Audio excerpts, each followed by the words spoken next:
So Fulton County District Attorney Fani Willis can continue to prosecute Donald Trump. Judge Scott McAfee ruled today.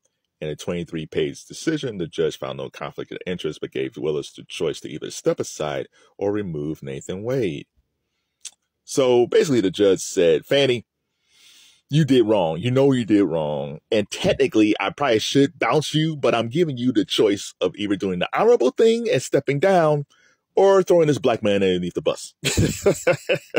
And we all know what's going to happen. She's going to throw that black man underneath the bus. Even though, okay, Wade has his own issues and problems in this case, but Fani Willis was the one who hired Nathan Wade. Fani Willis was the one who paid Nathan Wade more than the other special prosecutors. I'm not even sure if Wade might have asked, okay, I'll come on board if you pay me $600,000. And Fani could have said, I can't do that.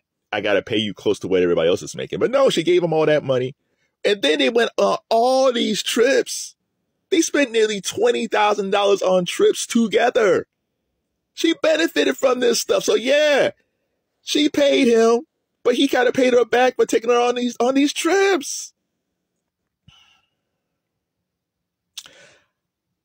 I was never a big Fani Willis fan from the beginning. And this goes back before the Trump stuff. This goes back to Rayshard Brooks, who was shot and killed by the police in front of the Wendy's, and the Wendy's got burned down.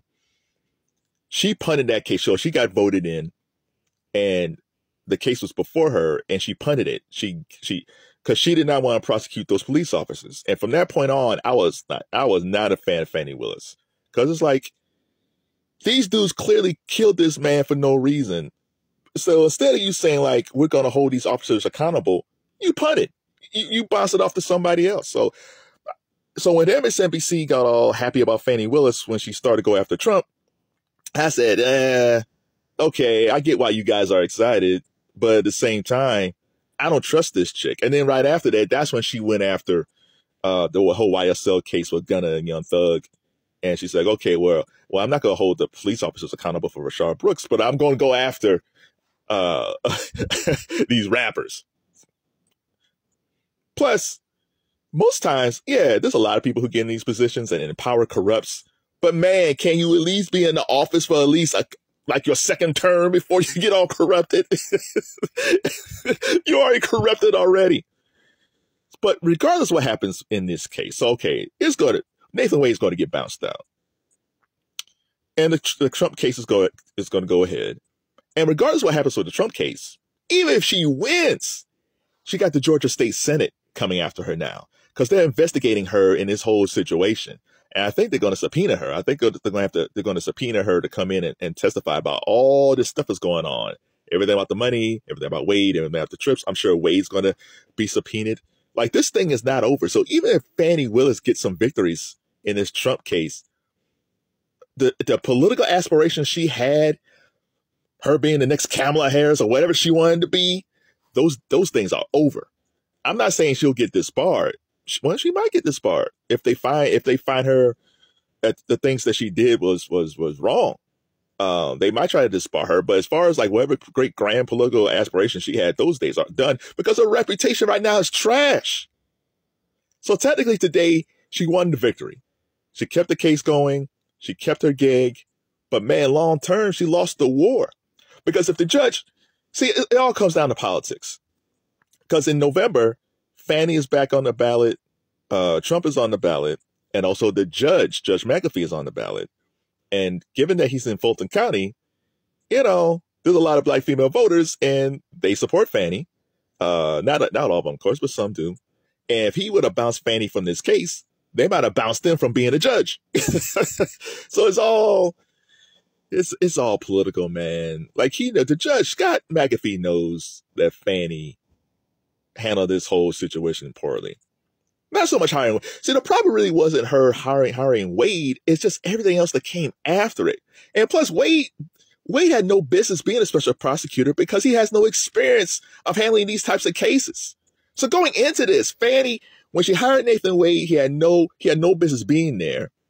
But she asked him to be on this case. He wasn't reaching out to her saying, hey, I want to be on this case. She chose this guy who was a judge, but who had no experience on this case. She chose to pay this man all this money.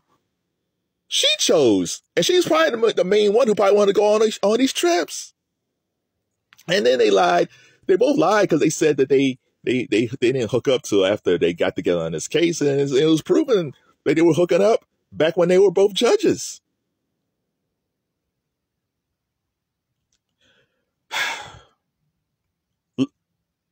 Ladies, let Fani Willis be a cautionary tale.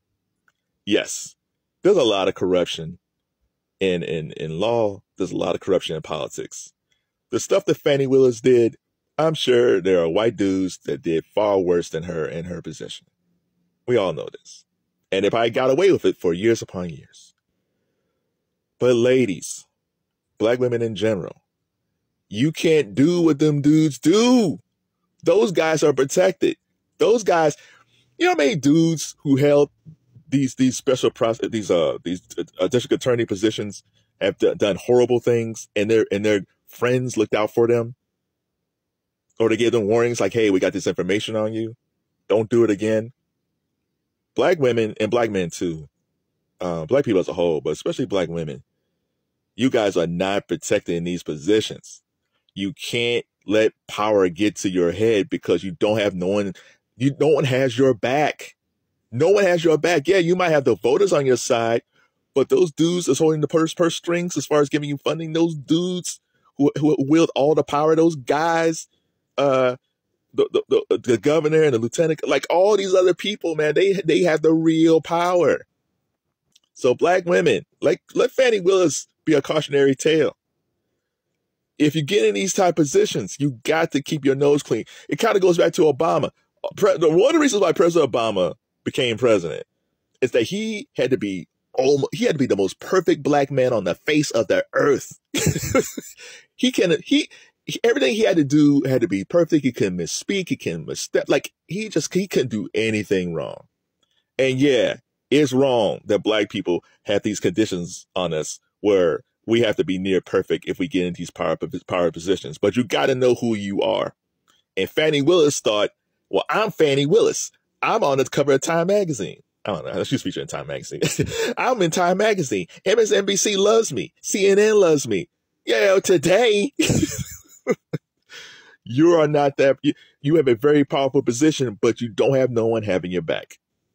So I'm actually interested to see how all this unfolds.